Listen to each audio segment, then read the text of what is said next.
જય ગાયત્રી વિદ્યાર્થી મિત્રો, સ્વસ્તિક શિક્ષણ સંકુલના ઓનલાઈન વિડિયોમાં તમારું સ્વાગત છે. વિદ્યાર્થી મિત્રો, આપણે કરી રહ્યા છીએ યુનિટ 5 હેલ્પિંગ હેન્ડ્સ અને તેનો આજે આપણે પાર્ટ 5 એટલે કે ભાગ નંબર 5 જોવાના છે. અત્યાર સુધી આપણે લોકોએ આ પાઠના 4 ભાગ કરી લીધા છે અને તે 4 ભાગમાં વિડિયોમાં કરાવેલ તમામ વસ્તુઓ તમે તમારી નોટબુકમાં લખી કાઢી હશે તેવી હું આશા રાખું છું. હવે આજે આપણે જે કરવાના છીએ, ગયા વખતે આપણે જે એક્ટિવિટી 4 એનો A એટલે કે કાવ્યનો અભ્યાસ કર્યો હતો. આજે આપણે લેવાના છે એક્ટિવિટી 4 અને એનું B.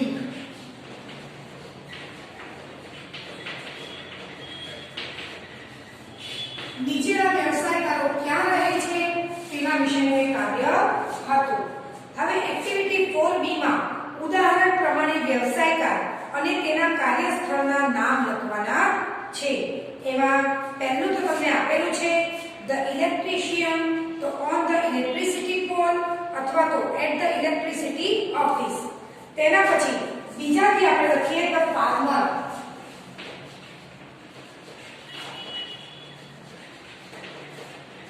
ધ ફાર્મર ક્યાં હોય? On his farm. On his farm. ખેડૂત ક્યાં રહે? પોતાના ખેતરમાં. ઘણો ખરો ખેડૂત પોતાના ખેતરમાં જ કામ કરે. ત્યાર પછી છે ધ ટીચર. તો ટીચર ક્યાં હોય? In the school. શિક્ષક હંમેશા જ્યારે કામ ઉપર હોય ત્યારે શિક્ષક સ્કૂલમાં હોય. પછી છે ઓન ધ હિલ. હિલ ઉપર કોણ હોય? The flute boy. The flute boy એટલે કે વાંસળી વગાડનાર છોકરો ક્યાં હોય? તો એ હોય ઓન ધ હિલ. ઊંચા પહાડ પર ચડી અને તે પોતાની મધુર વાંસળી વગાડે છે. પછી એટ ધ ગ્રોસરી. ગ્રોસરીમાં કોણ હોય? The grocer. ધ ગ્રોસર એટલે કે કરિયાણાની દુકાનનો વાળો ક્યાં હોય? At the grocery. The grocery પોતાની ગ્રોસરીની જે દુકાન હોય ને ત્યાં તે કામ કરે. The doctor. તો ડોક્ટર ક્યાં હોય? ઇન ધ હોસ્પિટલમાં બી હોય અને ઇન હિઝ ક્લિનિકમાં બી હોય. આપણે લખીએ અહીંયા the doctor in the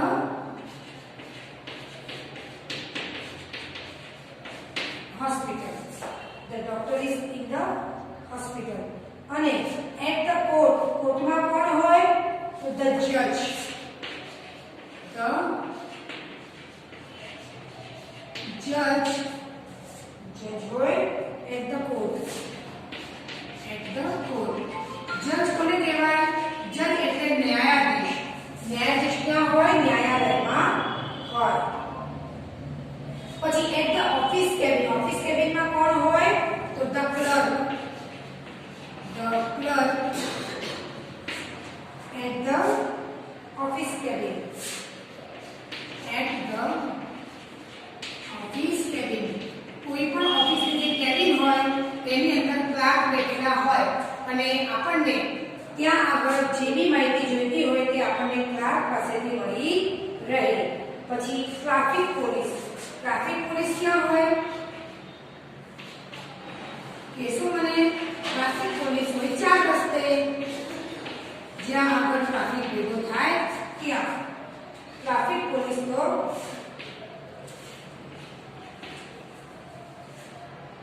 at the ક્રોસરોડ્સ. At the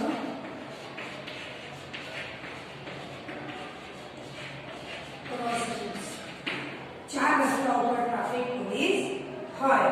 એના પછી એટ ધ યાર્ડ. યાર્ડ એટલે કે ડેરીમાં કોણ હોય? તો ધ મિલ્કમેન.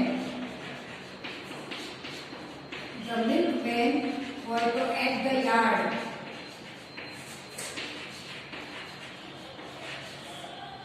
The yard. અને છેલ્લું છે ધ શોપકીપર. ધ શોપકીપર એટલે કે દુકાનદાર. ત્યાં દુકાનમાં. તો આ હતા જુદા જુદા વ્યવસાયકારો અને તેમનું કામ કરવાનું સ્થળ.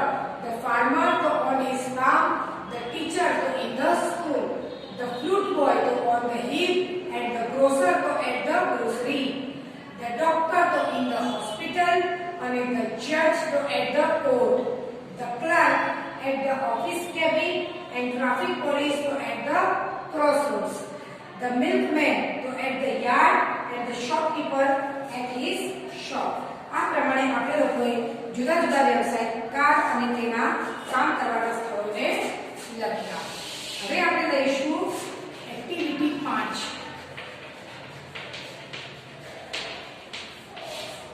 એક્ટિવિટી 5 માં નીચેના પ્રશ્નોના જવાબ આપો.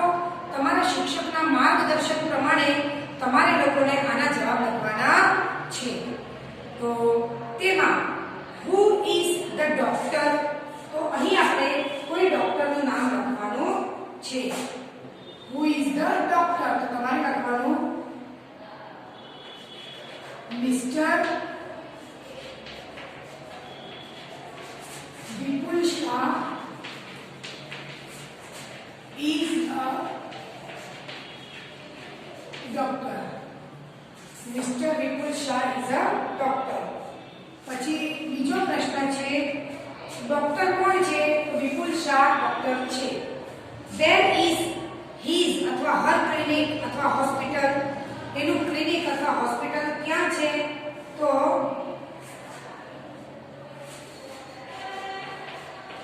at the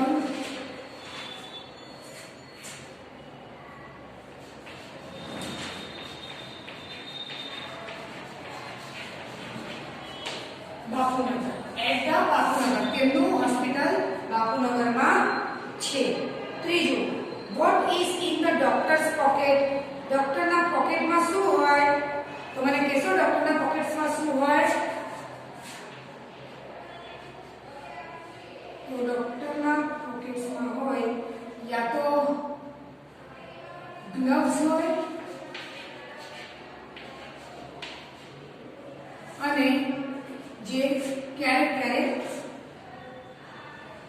ગ્લવ્સ હોય. ડોક્ટરના પોકેટની અંદર ગ્લવ્સ હોય અને ક્યારેક સીઝર્સ એટલે નાની એવી જે કાતર હોય તે પણ હોય અને એ સિવાય હોય પેન એટલે કે પેન હોય. ચોથું vote is in the doctors bag? Doctor સાહેબની જે બેગ હોય તેમાં શું હોય? તો એમાં હોય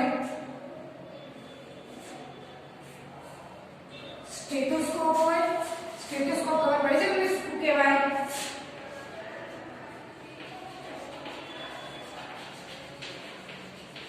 સ્ટેથોસ્કોપ હોય, પછી ઇન્જેક્શન હોય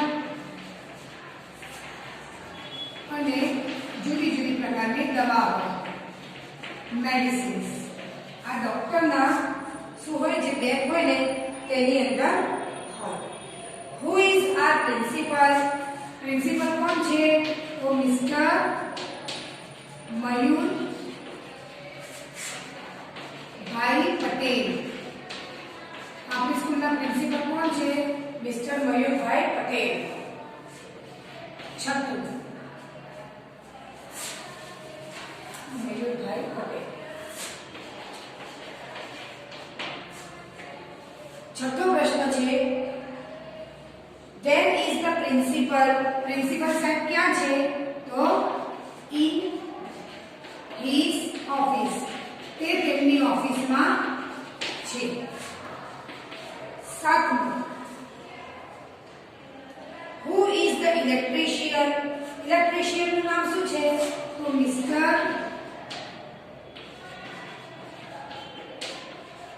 Shaileshbhai is a electrician.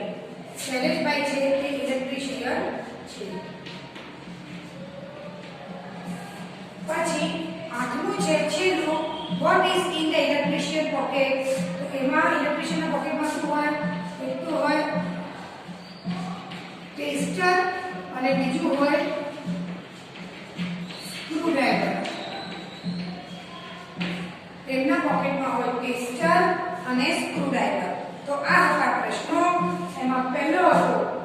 Is doctor? તો mister Vipul Shah is a doctor. ડોક્ટરનું નામ શું છે? તો Vipul Shah. Where is his hospital? તો એટ ધ બાપુનગર. તેમનું દવાખાનું ક્યાં છે? તો બાપુનગરમાં. પછી what is in doctor's pocket? Doctor સાહેબનું જે ખિસ્સું હોય તેમાં શું હોય? તો gloves, scissors and pen. Pen હોય, ગ્લવ્સ હોય અને એ સિવાય ક્યારેક ક્યારેક એકાદ નાની કેંચી પણ હોય. ત્યારબાદ vote is in the doctors bag? ડોક્ટરની બેગમાં શું હોય? તો સ્ટેથોસ્કોપ હોય, ઇન્જેક્શન્સ હોય અને કોઈક એવી દવાઓ પણ હોય. Who is our principal? તો mister Mayurbhai Patel is our principal. આપણી શાળાના આચાર્ય શ્રી કોણ છે? તો શ્રી મયુરભાઈ પટેલ છે. Where is the principal? Principal સાહેબ ક્યાં છે? તો in his office. તો તેઓ તેમની ઓફિસમાં છે. Who is the electrician? એટલે કે ઇલેક્ટ્રિક મેન જે છે તેમનું નામ શું છે? તો mister Shaileshbhai. And what is in his pocket? એટલે કે એમની પોકેટની અંદર ખિસ્સામાં શું હોય? તો ટેસ્ટર અને સ્ક્રૂ ડ્રાઈવર. તો આ હતા એક્ટિવિટી 5 માં. હવે આપણે વિદ્યાર્થી મિત્રો લઈશું એક્ટિવિટી 6.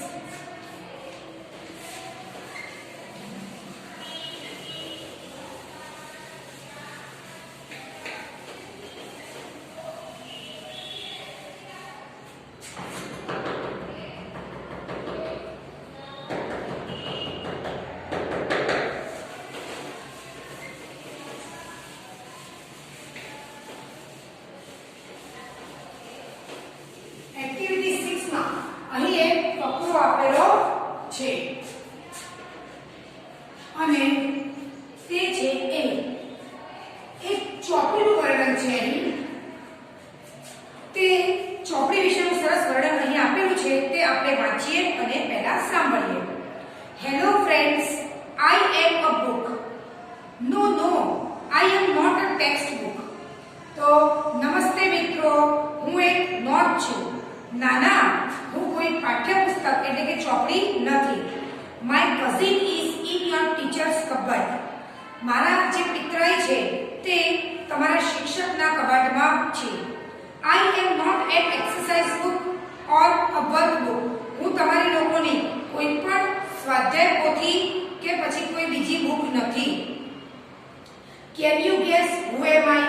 શું તમે વિચારી શકો કે હું કોણ છું? વોટ ડીડ યુ સે?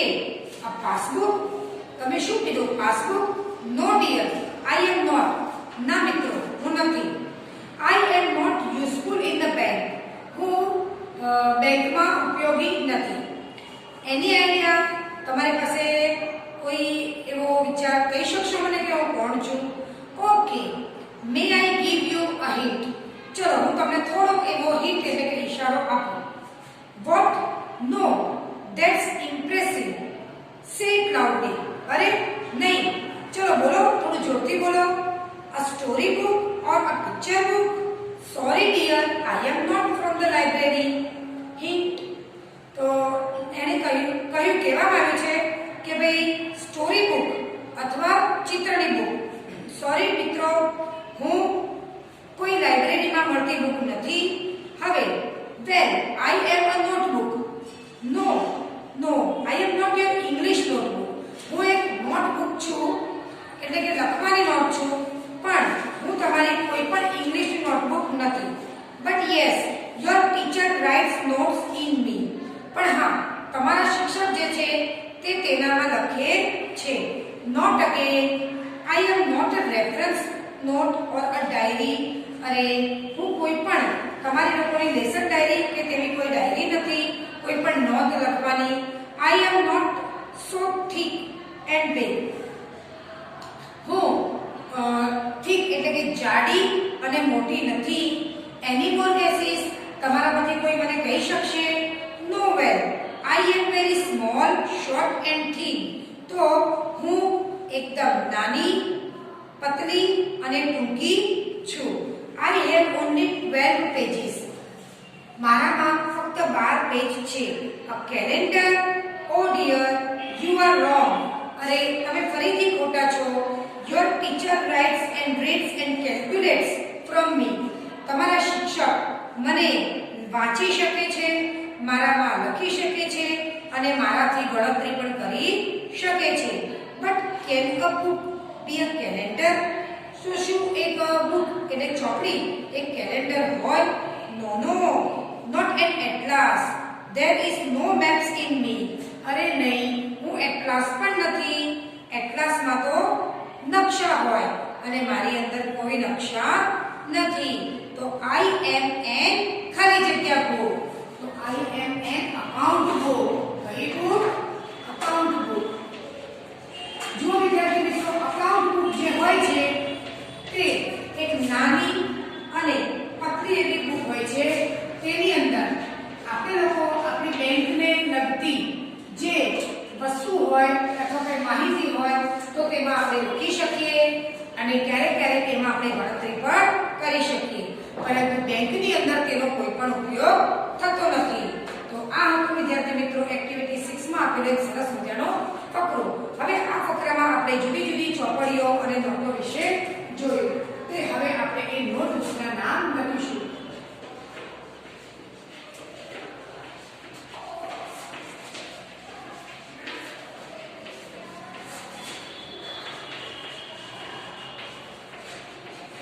જુદી જુદી જે નોટબુક છે તેના આપણે ગુજરાતી નામ જોઈશું. ટેક્સ્ટ બુક એટલે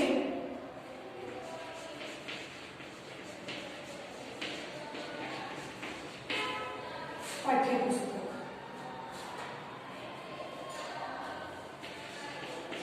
એક્સરસાઇઝ બુક,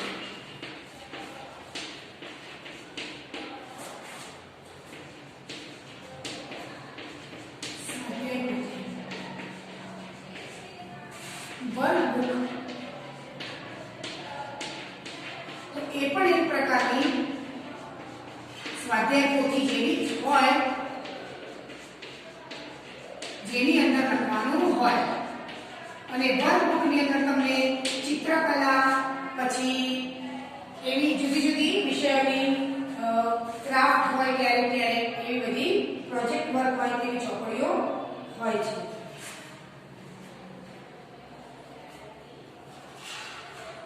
પાસબુક,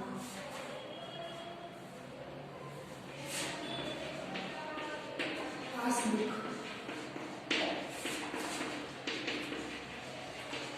બેંકની ચોપડી. બેંકમાં આપણે પાસબુકની વ્યવહાર થાય છે. સ્ટોરી બુક,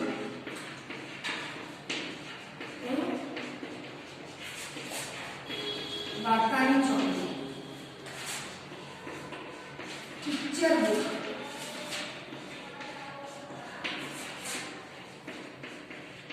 ચિત્રની ચોપડી. ત્યાર પછી છે ડાયરી, લેશન ડાયરી અથવા તો બીજી પણ કોઈ ડાયરી હોય છે જેની અંદર ઘણા ખરા લોકો લખાણ કરતા હોય છે. ત્યાર પછી કેલેન્ડર,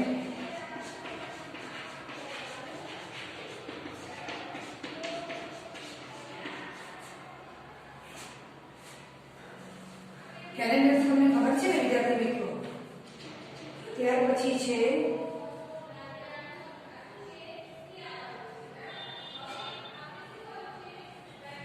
કેલેન્ડર પછી છે છેલ્લું છે એટલાસ. એટલાસ, એટલાસ એટલે નકશા વાળી ચોપડી. એટલાસ એટલે કે એટલાસ એક એવી ભૂગોળની વિષયને લગતી ચોપડી હોય છે કે જેની અંદર જુદા જુદા નકશા આપેલા હોય છે. ક્યારેક આપણે કોઈ સ્થળનું ચોક્કસ સ્થાન જોવું હોય તો આપણે તે એટલાસ દ્વારા તેની યોગ્ય દિશા અને યોગ્ય સ્થળ જોઈ શકીએ છીએ. તો વિદ્યાર્થી મિત્રો, આ હતું એક્ટિવિટી 6 અને એમાં A. તો હવે આગળનો જે અભ્યાસ છે તે આપણે હવે પછીના વિડીયોમાં કરીશું. અને આજે તમને લોકોને જે લખાયું, હા, તમારે લોકોને એક્ટિવિટી 6A માં તમારે ફકરો પણ લખવાનો છે અને ફકરો લખ્યા પછી તમારે લોકોને આ જુદી જુદી નોટબુક જે છે તેના ગુજરાતી નામ ત્યારબાદ તમારે લખવાના છે અને સારા અક્ષરે તમારે તમારી નોટબુકમાં લખવાનું છે.